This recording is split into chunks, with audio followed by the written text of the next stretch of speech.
कोटर और कुटीर। प्रस्तुत पाठ में चातक पक्षी का उल्लेख किया गया है।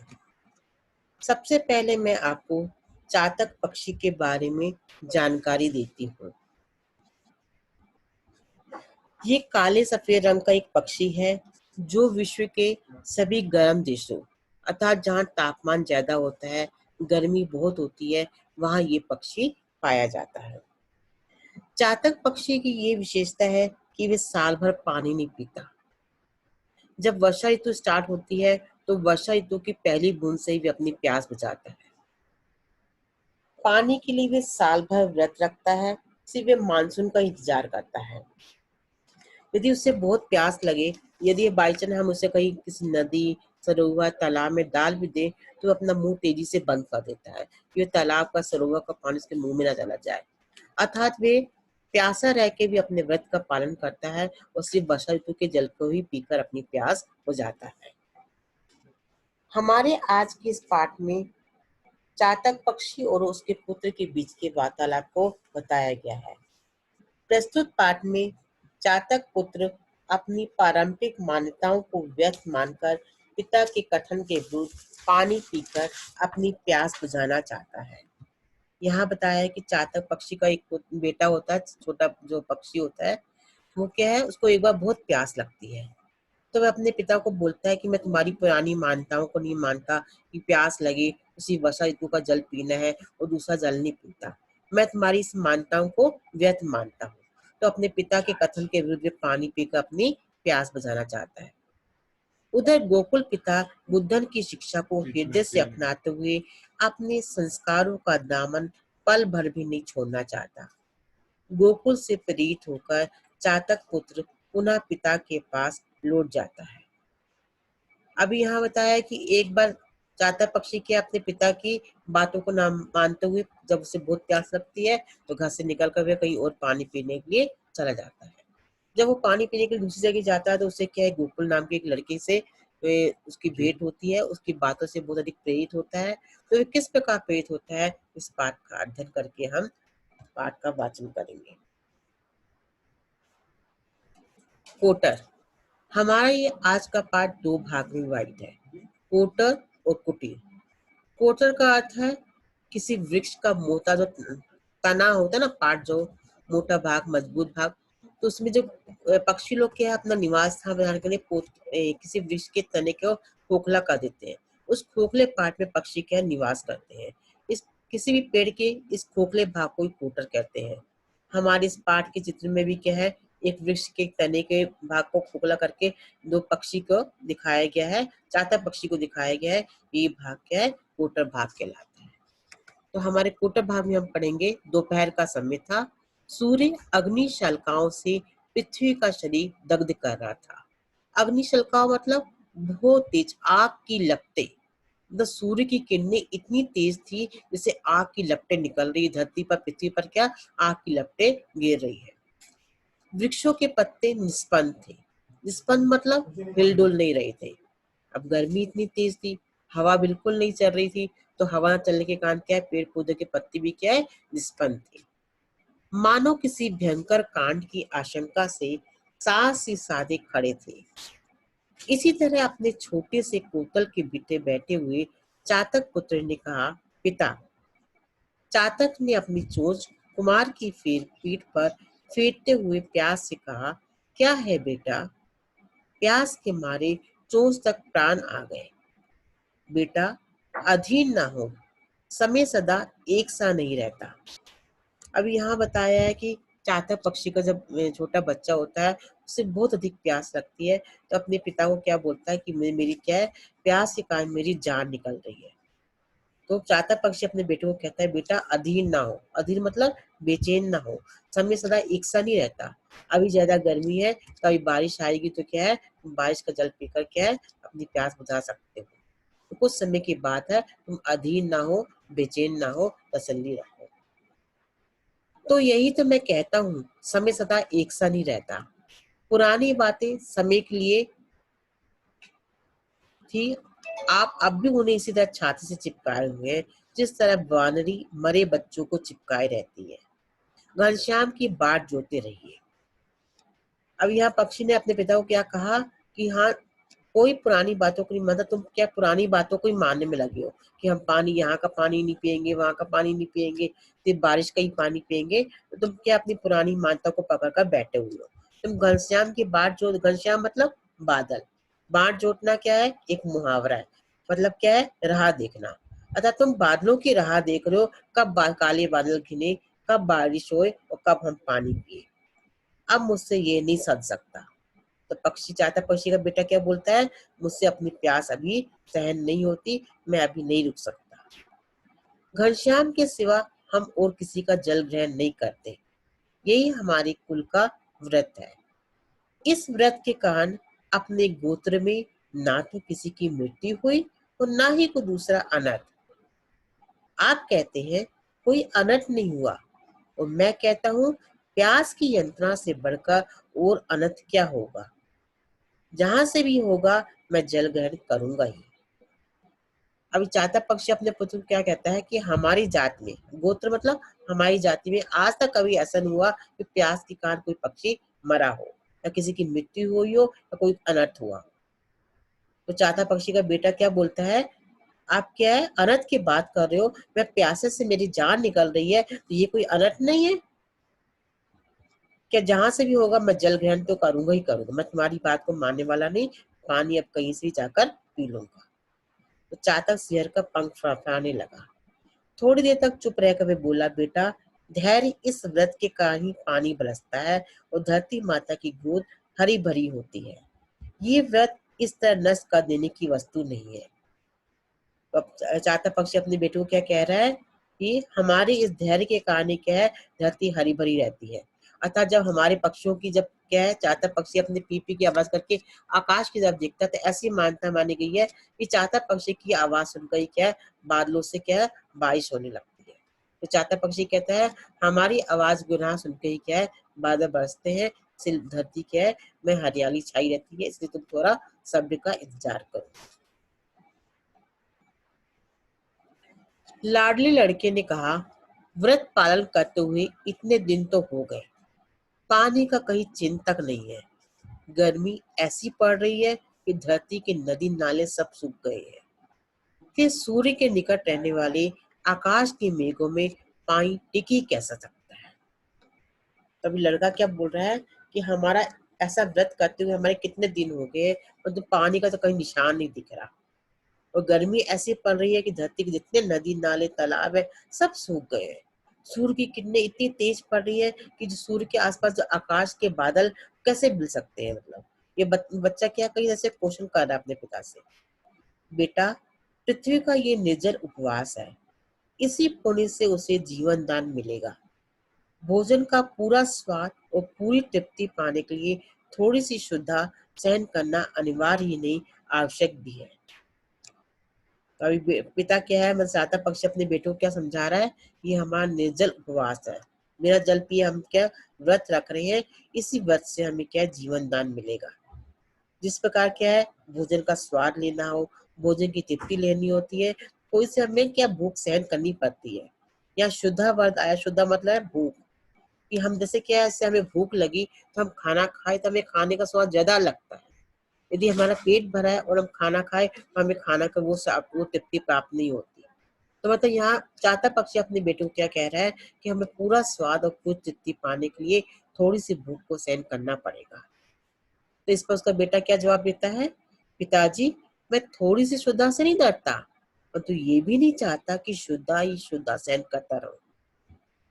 कहते थोड़ी भूख लगी तो मैं सहन कर लूंगा, पर तो भूख पर भूख ही मैं पूरे दिन बर्दाश्त करता रहूं, ये मुझसे अभी नहीं हो पा रहा है। मैं ऐसा व्यर्थ व्यर्थ समझता हूँ, और देवताओं का अभिशाप लेकर भी मैं इसे तोड़ दूंगा। घनश्याम को भी तो सोचना चाहिए था कि उसके बिना किसी के प्राण निकल रहे हैं। तो पक्षी का बेटा क्या बोल रहा है, घनश्याम मतलब बादल को कह रहा है कि बादल को भी सोचना चाहिए कि उसके कारण किसी की जान जा रही है, तो हमारी पुकार क्यों नहीं वो सुन रहा है।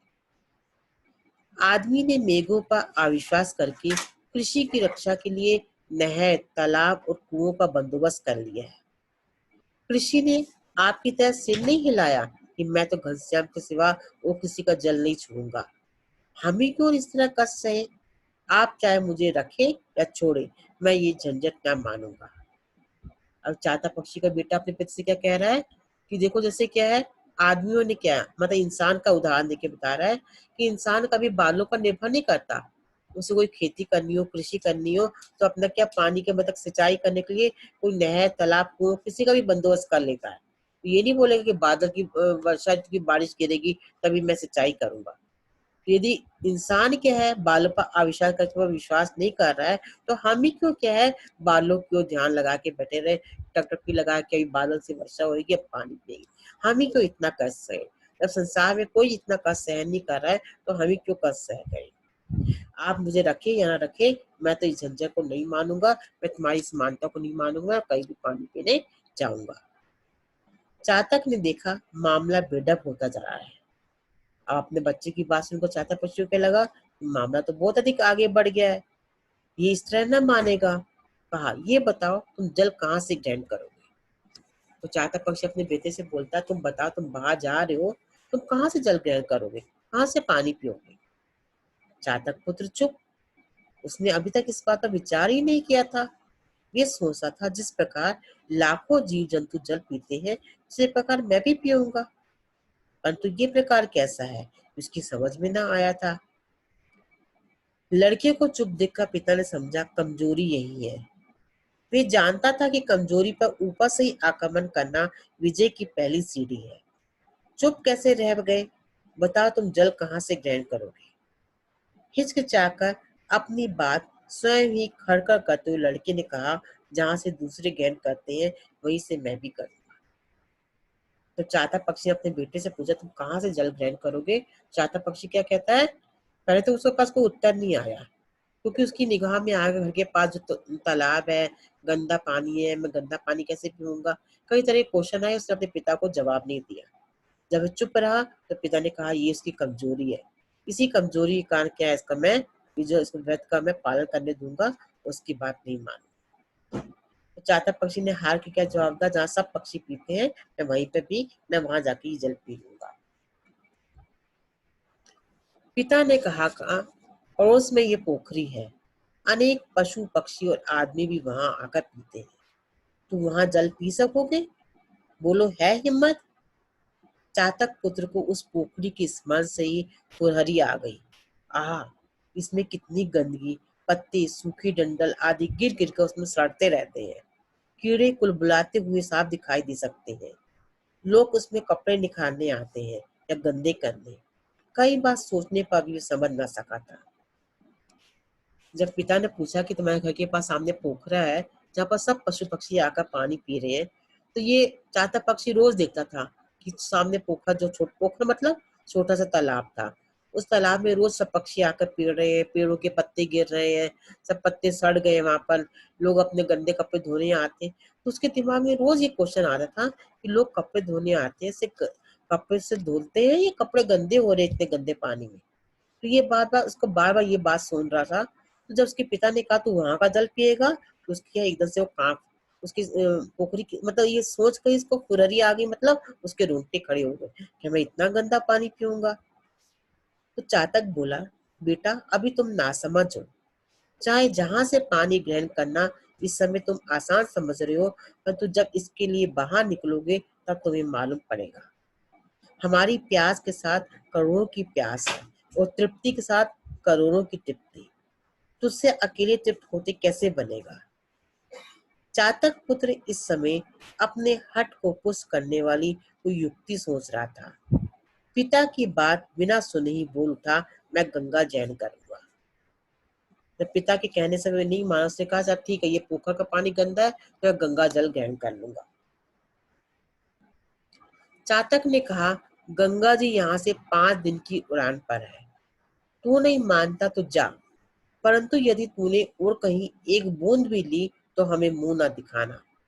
चातक पुत्र प्रणाम करके फुर से उड़ गया। अब जो चातक पक्षी ने क्या कहा कि मैं गंगा जल पीऊंगा, तो उसके पिता ने क्या कहा, ये तूने गंगा जल के सिवा कोई दूसरा जल ग्रहण किया तो क्या है, तू मुझे अपना मुंह मत दिखाना। ये कहकर चातक पक्षी वहां से उड़ गया। उसे चातक चातक पक्षी ने अपने पिता को क्या कहा, यहाँ से गंगा जल तुम्हें 5 दिन की उड़ान भरोगे, 5 दिन तक तुम उड़ते रहोगे, 5 दिन तक के बाद तुमको क्या है, गंगा जल की प्राप्ति होगी। तो यहाँ पर अभी हमारा कोटर पार्ट खत्म हुआ था। अभी सेकंड जो पार्ट हमारा शुरू हो रहा है, कुटीर। कुटीर मतलब झोपड़ी। जब पक्षी को उड़ते उड़ते एक झोपड़ी दिखाई देती है, तो वहां सेकंड डिश हमारा वहां से शुरू हो रहा है। बुद्धन का कच्चा खपरेल का घर था। कच्चा खपरेल मतलब कच्चा घर, झोपड़ी जो होती है, बुद्धन नाम का एक आदमी होता है, उसका घर होता है, खपरे का घर होता है। उस घर में और कुछ हो या ना हो, आंगन के बीच चातक पुत्र के विश्राम करने योग्य नीम का एक वृक्ष था। तीसरी उड़ान की थकान बिताने पर वे उसी पर उतरा। अभी चातक पक्षी को क्या, पक्षी के बेटे को उसके पिता ने क्या कहा था कि गंगा जल के लिए तुम्हें 5 दिन तक उड़ान भरनी पड़ेगी। तीसरे दिन ही क्या है, चातक पक्षी उड़ गया। उसने कहा कुछ इस वृक्ष में जाकर मैं क्या है, विश्राम कर लेता हूँ, आराम करता हूँ। तो जिस पेड़ के वृक्ष के नीचे जाके बैठा, वहां पर क्या है, बुद्धन नाम का एक आदमी था, उनका घर था। तो उनके घर के बाहर एक नीम का पेड़ लगा था। तो चातक पक्षी का बेटा क्या है, अपने तीसरे दिन वहीं पर आकर अपनी थकान मिटाने के लिए वहां पर आकर उतरा। नीचे वृक्ष की छाया में बुद्धन लेटा हुआ था। अवस्था उसकी 50 के ऊपर थी। एक दिन एकाएक पक्षाघात में उसे अचल कर दिया था। अब जहां पर चातक पक्षी का बेटा आके बैठा, वहां नीम की पेड़ पर, उस नीचे में एक क्या है, बुद्धन नाम का आदमी लेटा हुआ था। उसकी उम्र कितनी, अवस्था मतलब उम्र, एज 50 साल थी। उसे अचानक क्या एक दिन क्या, पक्षाघात, पक्षाघात मतलब उसको क्या है, लकवा, पहले से अटैक हो गया। इसके कारण भी अचल हो गया। अचल मतलब चल फिर नहीं अच्छी तरह चल फिर नहीं पा रहा था। जीवन और मृत्यु ने आपस में सुलह करके मानो आधे आधे शरीर का बंटवारा कर दिया। स्त्री पहले ही गत हो चुकी थी। अब इस बूढ़े आदमी की मतलब जो औरत थी, वो पहली मर गई थी। घर में सिर्फ 15-16 वर्ष का एकमात्र गोकुल ही अवशिष्ट था। उसका एक मतलब जो बुद्धन और उसका बेटा गोकुल, वही दोनों रहते थे यहाँ पर। उसी के सहारे उसके दिन पूरे हो रहे थे। गोकुल एक जगह काम पर जाता था। काम करके प्रतिदिन संध्या समय तक लौट आता था।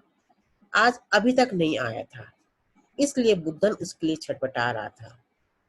अभी क्या बताया है कि बुद्धन का कोई सहारा नहीं था। एक 14-15 साल का लड़का था, वही काम पर जाता था, कुछ कमा के जाता था, दोनों बाप बेटे खा लेते थे। एक दिन शाम हो गई, अंधेरा होने लगा, पर तो क्या है, गोकुल अपने घर वापस नहीं आया। जिससे बुद्धन को बहुत मतलब चिंता होने लगी, उसका बेटा अभी तक आया नहीं है, तो उसकी इंतजार कर रहा था। गोकुल सवेरे थोड़े से चने खाकर काम पर कर गया था। बुद्धन के लिए भी थोड़े से चने और पीने का पानी यथास्थान रख गया था। तो यहाँ क्या बताया, सुबह काम पर निकलने के लिए थोड़े से चने खा के चला गया। मतलब गरीब इतने थे कि खाने के लिए इतना सामान नहीं था, और थोड़े से चने वो अपने पिता के लिए और पानी भर कर क्या रख के चला गया कि जब मेरे पिता को भूख लगेगी तो खा लेंगे। आज खाने के लिए घर में और कुछ था नहीं। कह गया था शाम को मजूरी के पैसों का आटा लेकर रोटी बनाऊंगा, परंतु आज तक भी अभी तक नहीं आया था। बड़ी देर बाद उसकी प्रतीक्षा सफल हुई। किवाड़ खुलने की आवाज सुनकर वे चौंका। वास्तव में वे गोकुल ही था।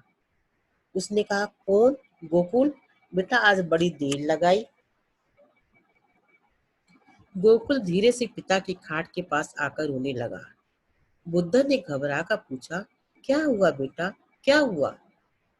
आज मजूरी नहीं मिली, अब कैसे चलेगा? एक, मजूरी नहीं मिली, फिर इतनी देर कैसे हुई? प्रकृतितः सोका गोकुल ने उसे अपना हाल सुनाया। मतलब सुबह से शाम तक देर से आने के बाद भी क्या उसको मजदूरी के पैसे नहीं मिलते।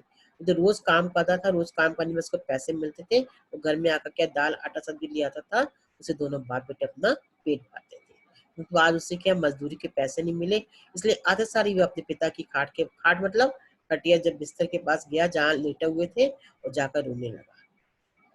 सवेरे घर से निकलते ही गोकुल को सामने खाली घड़ा मिला। देखकर उसके पैर ढीले पड़ गए। सोचा आज भगवान ही मालिक है। काम पर पहुंचकर उसने देखा इंजीनियर साहब मुआयना करने आए थे। जान पड़ता है काम देखने की जगह वे ओवरसियर साहब को ही देख कर गए थे। अन्याय का ये बोझा उन्होंने दिन भर मजदूरों पर अच्छी तरह उतारा। शाम को मजदूरी देने के समय भी साफ इनकार कर दिया। आज दाम नहीं दिए जाएंगे। उस अदालत के फैसले की तरह इसकी कहीं अपील नहीं हो सकती। ओवरसियर साहब का हुक्म मानकर मजदूर अपने अपने घर लौट गए।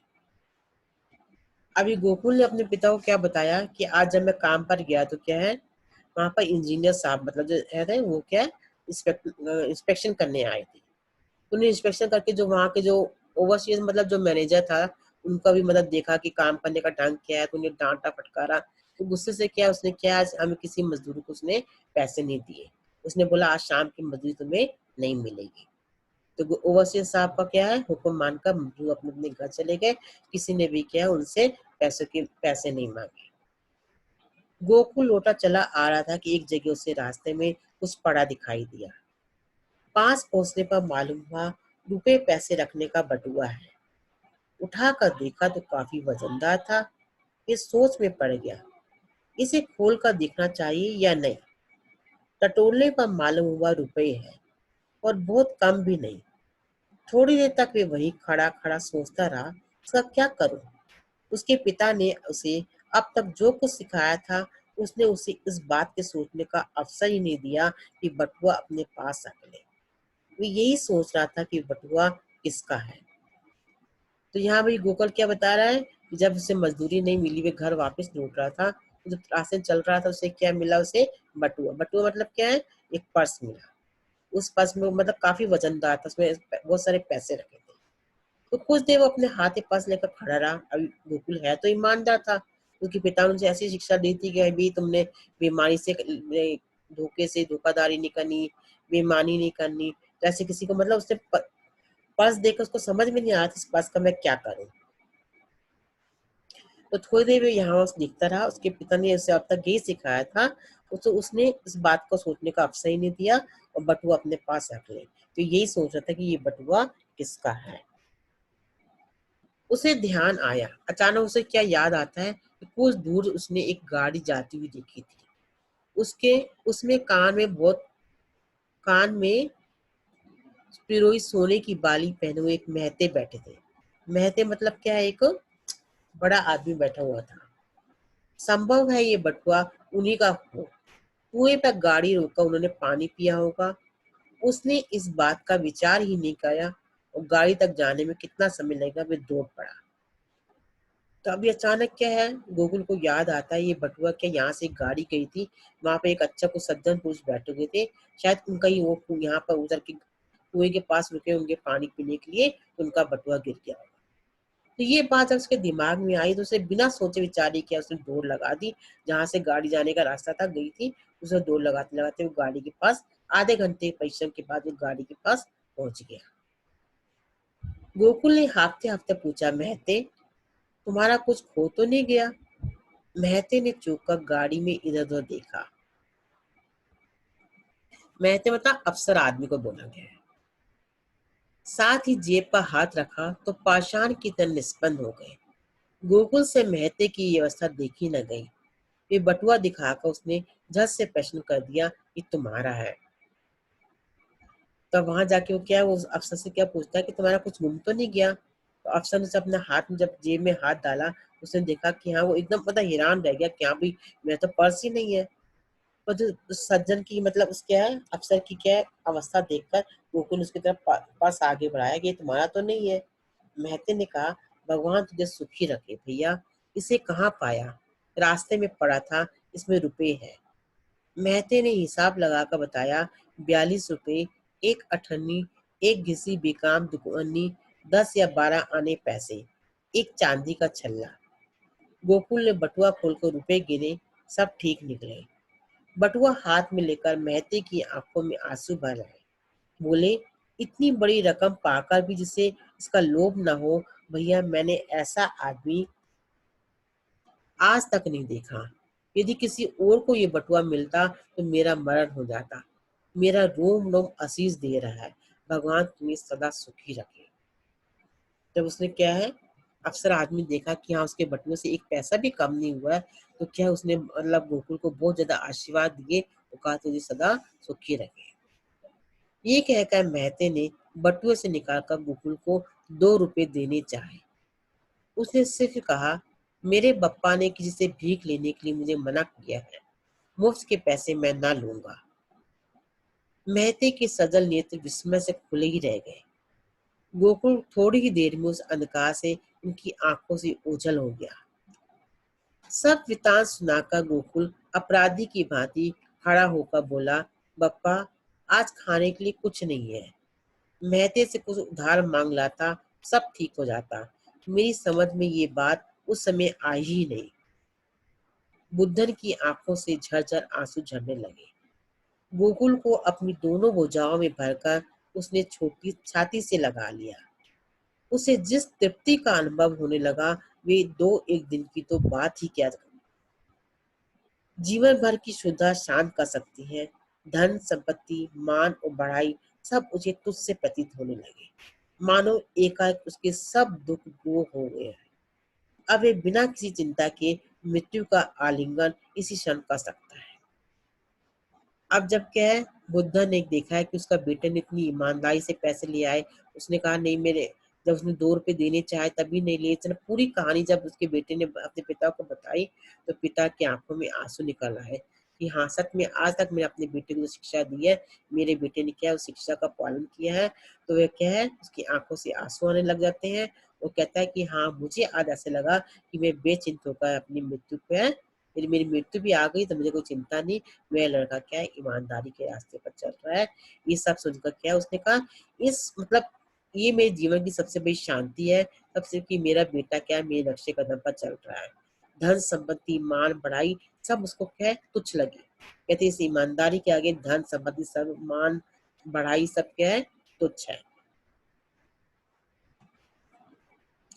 बड़ी देर में अपने को संभाल कर बुद्धन बोला। तो बहुत देर तक क्या है, बुद्धन अपने बेटे गोकू को अपनी छाती से लगा के रखा रहा। अच्छा ही किया बेटा, जो तूने महते से उधार नहीं लाया। ये उधार मांगना भी एक तरह का मांगना ही होता है। दो एक दिन हमारा कुछ नहीं बिगाड़ सकते। जिस तरह चातक अपने प्राण देकर भी मेघ के सिवा किसी दूसरे का जल लेने का व्रत नहीं तोड़ता, उसी तरह तू भी ईमानदारी की टेक न छोड़ना। फिर कहता हूँ, सदा ऐसी ही मति रखना, चाहे कितनी विपत्ति पड़े, अपनी नियत न डुलाना। तब यहाँ देखो बुद्धन अपने गोकुल क्या बोलता है कि तुमने मेहते से पैसे नहीं मांगे, बहुत अच्छा किया, क्योंकि उधार मांगना भी एक तरह का मांगना ही होता है।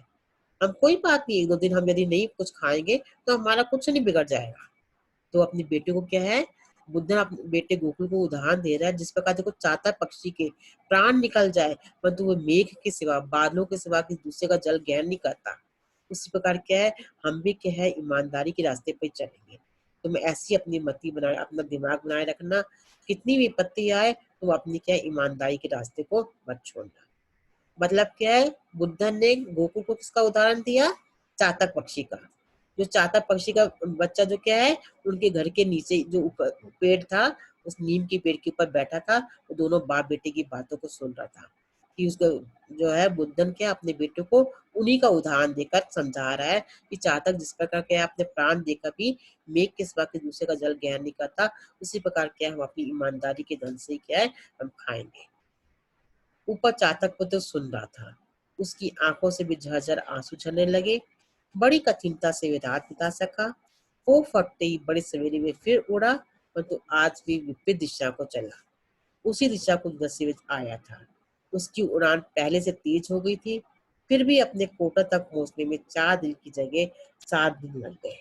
और दूसरे दिन से ही मेघों ने उठकर ऐसी झड़ी लगा दी कि बीच बीच में कई जगह रुककर ही वे वहां तक पहुंच सका। तो अभी देखो यहाँ क्या है, जब पेड़ के ऊपर बैठे हुए चातक पक्षी के बेटे ने क्या है उन दोनों बाप बेटे की बात सुनी, तो उसे अपनी आंखों में आंसू झड़ आए कि देखो क्या है, लोग हमारा उदाहरण देते हैं और मैं क्या अपनी इस मानता को तोड़कर घर से बाहर भाग के आ गया। तो उसको वो पश्चाताप होता है। तो वो फटती मतलब सुबह होती है क्या, वो अपनी उड़ान भरनी शुरू करता है। तो इस समय उसकी उड़ान क्या है, गंगा जल के प्राप्ति की तरफ नहीं थी, उसकी उड़ान अपने घर की वापसी की ओर थी कि मैं अपने पिता के पास जाऊंगा। तो अभी जैसे ही अपनी विपरीत उड़ान भरता है, अचानक बादलों से बारिश बरसना शुरू हो जाता है और पानी पीकर भी अपनी प्यास बुझा लेता है। तो हमारा ये आज का पाठ यही समाप्त।